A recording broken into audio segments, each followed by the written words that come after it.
57-59.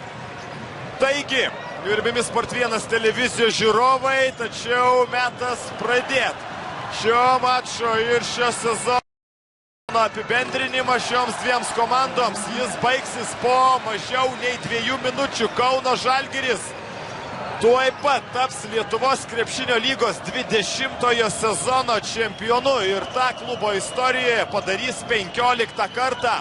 Dabar apie viską nuo pradžių. Dar 90-aisiais metais iš karto po nepriklausomybės atkūrimo žalgiriečiai finale įveikė Vilniaus Statybą. 91-aisiais palaužė Kauno Žalgirį. Palaužė Vilniaus Statybą Kauno Žalgiris antrą kartą. 92-aisiais nugalėjo Kauno Atletą, po to įsikūrus LKL.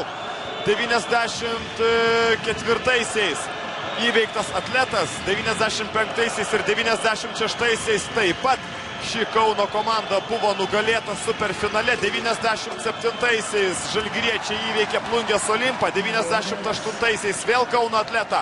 O nuo 99-ųjų iki dabar finaluose žaidžia tik tai Žalgiris ir Vilniaus Lietuvos Rytas. Taigi 99-ieji Kauno Žalgiris, 2000-aisiais Vilniečiai, 2002-aisiais, 2006-aisiais, 2009-aisiais ir 10-aisiais metais triumfavo Vilniaus Lietuvos Rytas. Visus kitus titulus susišlavė Kauno Žalgiris. Taigi šiais metais stipriausi Lietuvoje Kauno Žalgirio krepšininkai: Oliveris Lafayettas, Mario Delašas, Darijušas Lavrinovičius, Vytenis Lipkevičius, Rimantas Kaukėnas, Donis Magratas, Džefas Futas, Markas Popovičius, Kšištofas Lavrinovičius, Adas Juškevičius, Robertas Jevtokas ir Mindaugas Kuzminskas bei komandos treneriai Oliveris Kostičius, Saulius Štombergas, asistentai ir vyriausiasis komandos treneris ispanas Joanas Plaza.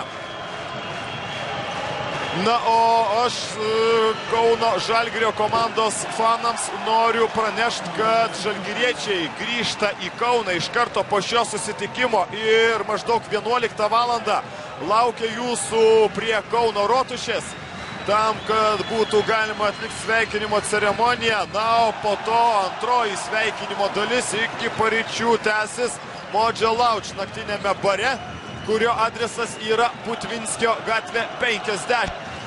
Tad ten yra laukiami Kauno Žalgirio fanai.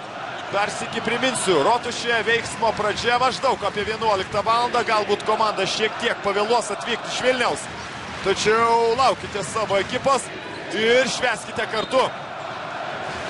Na ir iš karto priminsiu, kad dabar žalgiriečių laukia lemiami mūšiai VTB vieningoje krepšinio lygoje.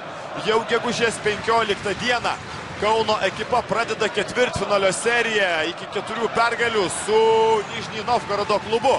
Gegužės 15, gegužės 16, gegužės 18 dienomis pirmieji susitikimai. Na ir jeigu Žalgiris įveiktų šį etapą, antrajame etape jau lauktų dar rimtesnis varžovas, tai greičiausiai būtų Kazanės Uniks klubas, nors nereikia nurašyti ir Krasnodaro Lokomotyvo Kubanės ekipos. Būtent šios abi komandos žais ketvirtfinalėje iki 3 pergalių. Ir štai tik tada žalgiriečiai įveikę Nižnij Novgorodą, įveikę Kazanės klubą, atsidurtų pusfinalėje. Tačiau tai kita tema, o pas mus lieka 5, 4, 3, 2, 1 ir Kauno Žalgirio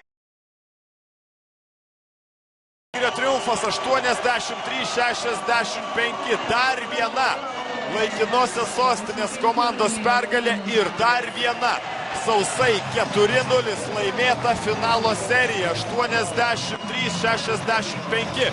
Toks yra šio mačo rezultatas. Pirmoji dvikova 88-73.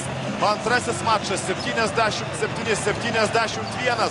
Trečiasis triuškinama Žalgirio pergalė 72-45 ir dabar 83-75. Kauno Žalgiris LKL čempionas 15 kartą. Sport 1 televizijos žiūrovai, neskubėkite išjungti savo televizorių, netrukus jūs matysite po šių rungtynių prasidedančią spaudos konferenciją. Na, o aš, Žilvinas Aleksandravičius, atsisveikinu su jumis iki ketvirtadienio, kuomet jums pristatysime dar vieną LKL dvikovą ir ten jau bus mažasis finalas iš Klaipėdos.